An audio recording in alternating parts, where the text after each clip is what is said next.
આજે ફાઇનલી દાદરનું જે કાંઈ ફિટિંગ ને બધું કરવાનું હોય આવું કંઈક છે ફુવારાનું સિસ્ટમ. તો ગાઈઝ આપણે ફુવારાથી પાણી છાંટીએ છીએ જે આખો દિવસ દવાખાનામાં જ ગયો નહીં. અમારે ભાઈ દાદા આટલા ભાઈ કામે પેલા છે ને કે ભાઈ એનો જીવ રહે જ નહીં કામ કર્યા વગર, અને નહીં દલાવીએ તો ભાઈ ખાઈશું શું. ઠંડીના જોવો છો પગમોજા અત્યારે પહેરાય છે. વ્લોગમાં હરખું બોલતી નહોતી તો થોડીક પંજરી પાક દેવી પડી. Hello guys, welcome back my or new vlog. તો ગાઈઝ વ્લોગ શરૂ કરતાં પહેલાં બધાને મારા જય દ્વારકાધીશ. તો ગાઈઝ આજે ભાઈ પડી ગઈ છે રોંઢ, મતલબ કે 5 સાડા 5 જેવું થઈ ગયું છે, અને હાલ અહીંયા ભાઈ ચાલી રહ્યું છે આપણે દાદરનું કામકાજ. મતલબ કે ભાઈ આજે ફાઇનલી દાદરનું જે કાંઈ ફિટિંગ ને બધું કરવાનું હોય એ બધું કરી રહ્યા છે. શોભા અહીંયા કપડાં ધોવે છે, મમ્મી રામભાઈને સુવડાવે છે, અને ભાઈ સાથે સાથે આવી ગયું છે ટ્રેક્ટર સિમેન્ટ ઉતારવા માટે. કારણ કે ભાઈ હવે આપણે જે સ્લેબ લેવાનો છે રસોડાનો, તો ભાઈ એમાં સિમેન્ટ ઘટશે, તો 25 બેગ મંગાવી છે. તો અહીંયા હાલ ઉતારી રહ્યા છે બેગ સિમેન્ટની, અને દાદાભાઈ ગણે છે અને ધ્યાન પણ રાખે છે કે પરફેક્ટ ઉતરે છે કે નહીં.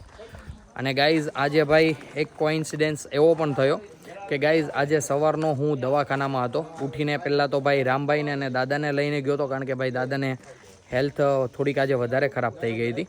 તો ભાઈ દાદાની જે સુરતથી જે આપણે સુરત જે પ્રોબ્લેમ થયો હતો ફેફસાનો ને એનો, એ બધો જ સેમ પ્રોબ્લેમ હતો. તો સુરતથી આખી ફાઇલ મંગાવી લીધી છે, જે કાલ આપણે ગુજરાત ટ્રાવેલર્સમાં આવી જશે. અને રામભાઈને ભાઈ શરદી થઈ ગઈ હતી, તો ભાઈ એને દાંત આવે છે, ખીલા આવે છે, તો એના લીધે તાવ આવી ગયો હતો, અને ભાઈ શરદી પણ આટલી જામી ગઈ હતી. તો રાજુલા ચેકઅપ કરાવ્યું. ત્યારે તો ભાઈ દવા આપી ત્યાંથી, અને દવા પીવડાવી એટલે એકદમ સારું છે અને મસ્ત સૂઈ ગયો છે. દાદાએ જે આપણે વૃદ્ધમમાંથી જે દવા આપી હતી એ દવા રેગ્યુલર કરી નાખી છે, એટલે અહીંયા મળી ગઈ, સારું થયું. એટલે દાદાએ પણ બપોર પછીની એ દવા લઈ લીધી છે, એમને પણ અત્યારે હાલ સારું છે. ગાઈઝ હાલ આવી ગયો છું ભાઈ હું આપણા પ્લાસ્ટરવાળી દિવાલને પાણી છાંટવા માટે, અને ભાઈ હાથમાં છે ફુવારો. અને ભાઈ જુઓ છો આવું કંઈક છે ફુવારાનું સિસ્ટમ. તો ગાઈઝ આપણે ફુવારાથી પાણી છાંટીએ છીએ, કારણ કે ભાઈ ડોલથી અને પહેલાંથી છાંટીએ ને તો ભાઈ બહુ એટલે બહુ પાણીનું ઓલું થાય. તો હાલ ભાઈ ફુવારો શરૂ કરી દીધો છે, અને જોવો છો આવી રીતના ભાઈ કાંઈક દિવાલને હું પાણી પાઈ રહ્યો છું.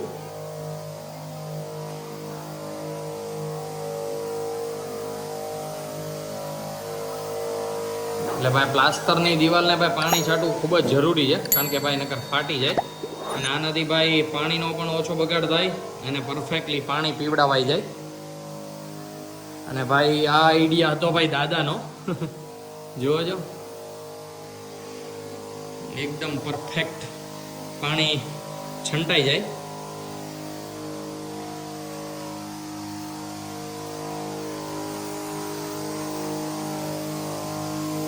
તો ગાઈઝ કંઈક આવી ભાઈ સરળ રીતે ભાઈ આપણે પાણી છાંટી દીધું છે. અને ભાઈ જોવો છો આવો કંઈક હોય છે પંપ, અને પાછળ મેં પહેરો છે આવું કંઈક હોય છે. અને અહીંયા શોભાભાઈ કપડાં ધોવે છે. શોભા પહેલી વાર પંપ લીધો હોય ને. હા આ તો ગાઈઝ આપણું તો પહેલી વાર છે, એટલે ભાઈ આવી રીતના કંઈક પાણી છાંટ્યું છે. અને ભાઈ કહેવાય ને કે દાદાનો આઈડિયા હતો કે આવી રીતના છાંટીએ તો પાણીનો થોડોક ઓછો બગાડ થાય. આપણે જે સ્કૂલ બેગ આવે ને એ ટાઈપ જ આવે. જુઓ છો આવો કંઈક પંપ આવે. અને ગાઈઝ એની સિસ્ટમ દેખાડું. આ જુઓ છો અહીંયાથી આપણે સ્ટાર્ટ કરીએ ને આમ આપણે, એટલે અહીંયાથી પાણી છૂટવા માંડે. જુઓ છો આવું કંઈક હોય, અહીંયાથી ધીમો ફાસ્ટ થાય અને સ્વિચ આવે જ્યાંથી બંધ થઈ જાય. તો ગાઈઝ આવી રીતના કંઈક પાણી છાંટ્યું છે આપણે પ્લાસ્ટરવાળી દિવાલે. તો ગાઈઝ હાલ હું અને મમ્મી રામભાઈને ભાઈ રમાડતા આવી ગયા છીએ ફળિયામાં. અને ભાઈ એકદમ મસ્ત દિવસ આથમી ગયો છે. ઘરે જે કાંઈ પણ ભાઈ ચણતરનું કામ ચાલતું હતું એ ભાઈ આજનું કામકાજ બધું ખતમ થઈ ગયું છે. દાદરની ભાઈ મસ્ત રિંગ બાંધી દીધી છે, અને મમ્મી અને રામભાઈ જોવા છે મસ્ત અહીંયા ઓઢીને ઊભા છે, કારણ કે ભાઈ રામભાઈને શરદી છે એટલા માટે. ભાઈ મમ્મી જય શ્રી કૃષ્ણ. જય શ્રી કૃષ્ણ. તઈ તો આજે આખો દિવસ દવાખાનામાં જ ગયો નહીં. કારણ કે ગાઈઝ મેં તમને કીધું એ પ્રમાણે રામભાઈને અને દાદાને દવાખાને લઈને ગયો હતો. હવે કંઈક સારું છે રામને, નહીં મમ્મી? એ રામભાઈ હા હાઈ કલતા હાઈ નટ કલવું ટાઈટ છે નહીં મમ્મી? એટલે ગાઈઝ અહીંયા ટાઈટની ભાઈ બહુ બહાટી બોલવા માંડી છે. જોવો છો મમ્મી અને રામભાઈ ભાઈ મસ્ત ઓઢીને, મમ્મી તો નહીં પણ રામભાઈને ભાઈ મસ્ત ઓઢીને મમ્મી રમાડે છે. હા દીકો માલો આજુ દીજુ આજુ દાદા વયા જા સુલત દીકો. હે દાદા વયા જા. દાદા વયા જા સુલટ તને મૂકીને. હાલ મોલ્લા જોવા જઈએ, મોલ્લા.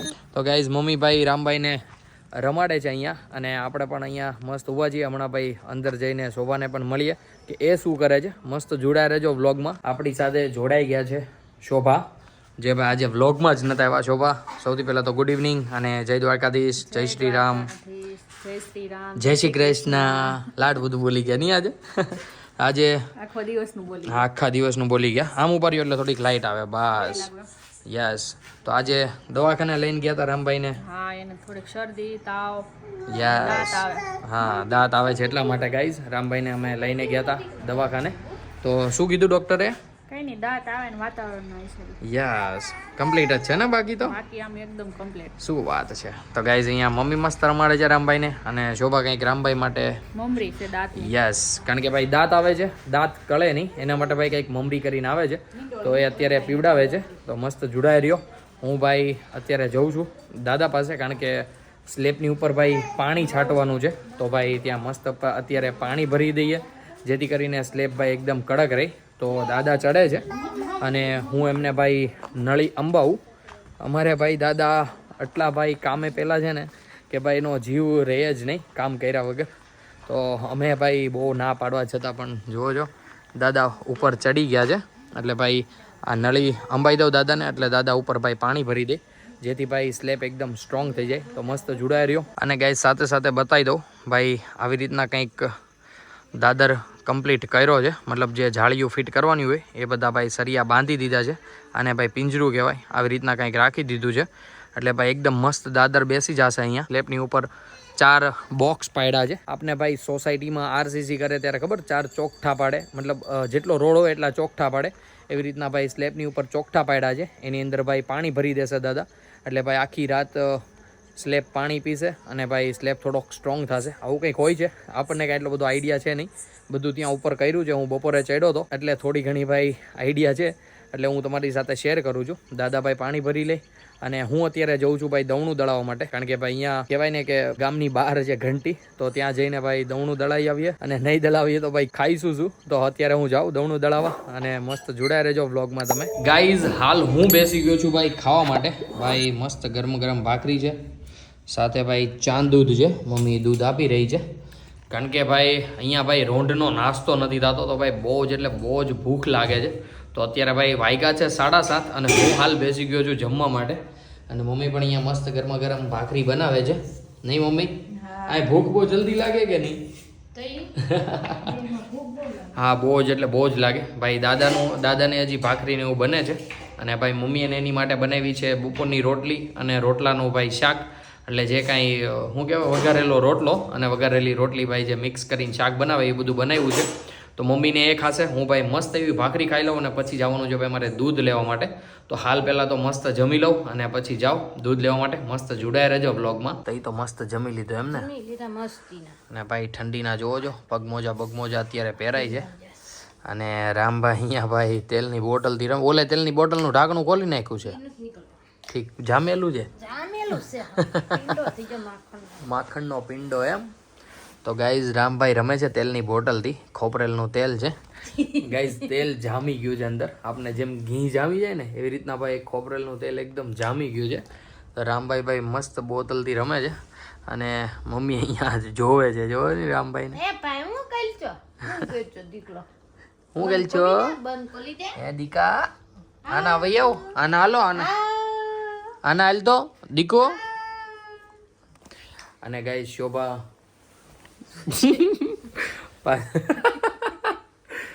ભાઈ થોડોક આમ ખીજાણો ને તે થોડીક તાં ભરાઈ ગઈ છે, કારણ કે વ્લોગમાં હરખું બોલતી નહોતી, તો થોડીક પંજરી પાક દેવી પડી.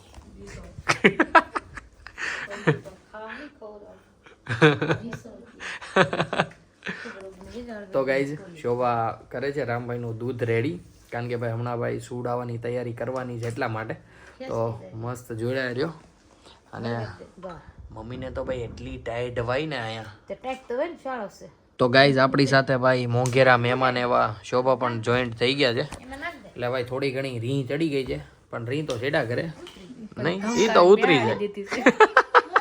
એટલે ધમકાવી નથી બેહાડી, બધું રહેવા દેજે. અને તું હું કે ધમકીઓ ખાઈને બેહી જાય એવી છો? એવી તો નથી. હા બસ તો પછી એ બધું રહેવા દે ધમકાવીને બે. ધમકી ખાવ નહીં. હા બસ તો પછી જાની મની જે વાતો કરતા ને એવી વાતો કરવાની. હું કેવું ગાઈઝ?